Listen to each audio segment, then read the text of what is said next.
सिंध और बलूचिस्तान को कवर करेंगे इसमें। उसके बाद हमारा इरादा है कि जब तीसरा जहाज़ भी आ जाएगा तो फिर हम इसमें केपी और पंजाब को भी कवर करेंगे। पूरे पाकिस्तान में कहीं पे भी कोई सिविल एविएशन की या मैन्युफैक्चरर की अप्रूव्ड एयर एम्बुलेंस अवेलेबल नहीं है। ये सिर्फ कराची में ही अवेलेबल है और कराची से ही आपको भेजना पड़ता है जहाज़। इसमें टोटल कैपेसिटी जो है वो पेशेंट के साथ 5 की है, जिसमें 2 पायलट, एक पेशेंट का अटेंडेंट और एक पैरामेडिक या डॉक्टर। इसके अंदर पूरी फैसिलिटीज होती हैं लाइक आईसीयू और सीसीयू, ऑक्सीजन से लेके 6 पैरामीटर वाइटल साइन मॉनिटर, उसके अलावा डिफिब्रिलेटर।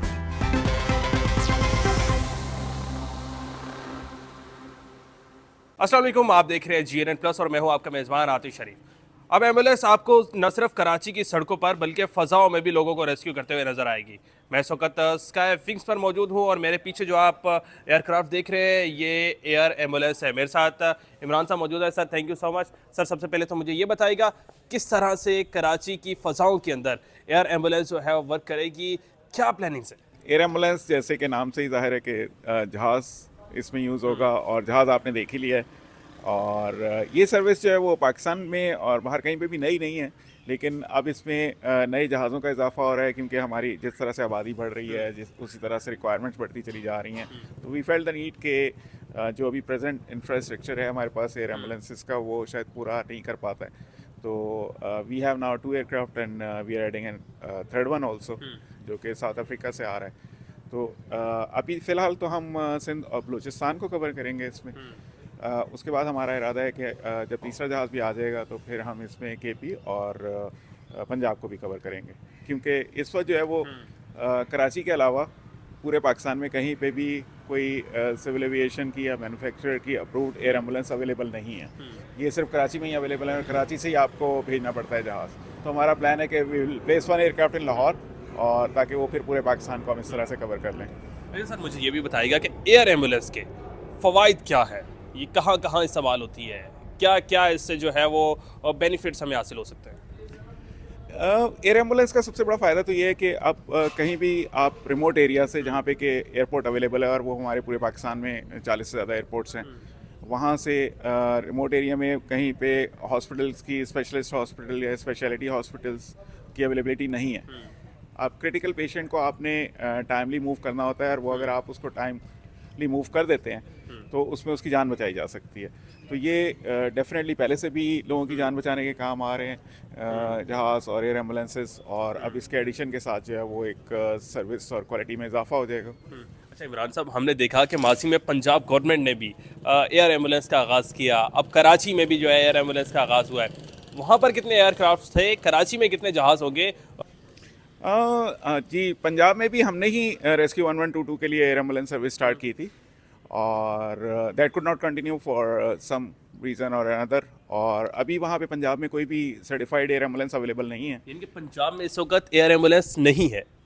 नहीं, एयर एम्बुलेंस कोई भी इस वक्त सर्टिफाइड नहीं है जो सिविल एविएशन ऑफ पाकिस्तान या मैन्युफैक्चरर से अप्रूव्ड हो। सही। और कराची में कितने जहाज़ होंगे जो रेस्क्यू के प्रोसेस में होंगे?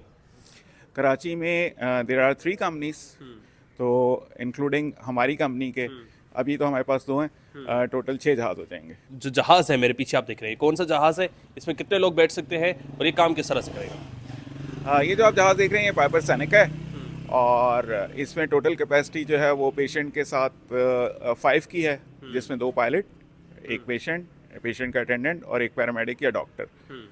वैसे ये 6 सीटर जहाज़ है, लेकिन एम्बुलेंस के यूज़ के लिए फिर हमें उसमें स्ट्रेचर वगैरह लगाना पड़ता है और वो होता है, वो भी सारे अप्रूव्ड सिस्टम्स होते हैं जो मैन्युफैक्चरर अप्रूव करता है, फिर सिविल एविएशन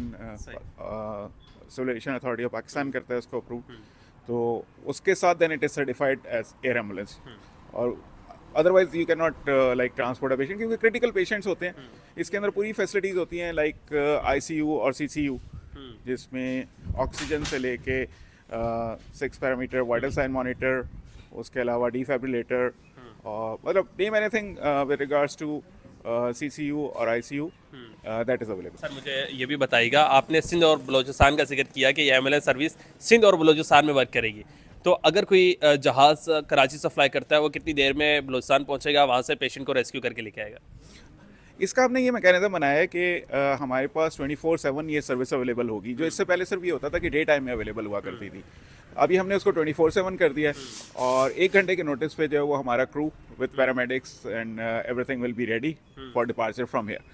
तो उसके लिए फिर उतना ही टाइम लगेगा, जैसे सक्कर जाने के लिए 1 घंटा सवा घंटा चाहिए, क्योंकि छोटा ज़्यादा कम स्पीड है, तकरीबन 300 किलोमीटर फी घंटा की स्पीड से ही उड़ता है। और कोयटा जाने के लिए इसी तरह तकरीबन 2 सवा 2 घंटे लगेंगे। तो बस उतना ही टाइम रिक्वायर्ड होगा कि यहाँ से समझ लें कि अगर सक्खर जाना है तो 1 घंटा यहाँ का लगा लें, घंटे की फ़्लाइट, 2 से 2.5 घंटे में it will be in Sukkur. अच्छा सर, मुझे ये भी बताइएगा, पेशेंट किस तरह से कांटेक्ट कर सकता है एयर एम्बुलेंस को बुक करवाने के लिए? नॉर्मली जो हमारे पास इंक्वायरीज आ रही हैं और जो हम बुकिंग्स वगैरह करते हैं, that is through our social media platforms, और I think that is the best thing. Social media पे हमारी ऑलमोस्ट सब जगह पे ही प्रेजेंस है, और हमारी सोशल मीडिया टीम उसको मॉनिटर कर रही होती है, हमारे सेल्स वाले लोग उसको मॉनिटर कर रहे होते हैं। इसी तरह से वहाँ पे हमारे व्हाट्सएप और टेलीफोन नंबर्स वगैरह भी दिए हुए सही। हैं, तो it is very easy to contact us. वो सिर्फ एयर एम्बुलेंस भी लिखते हैं या स्काईविंग्स एयर एम्बुलेंस लिखेंगे तो यू कैन फाइंड अस।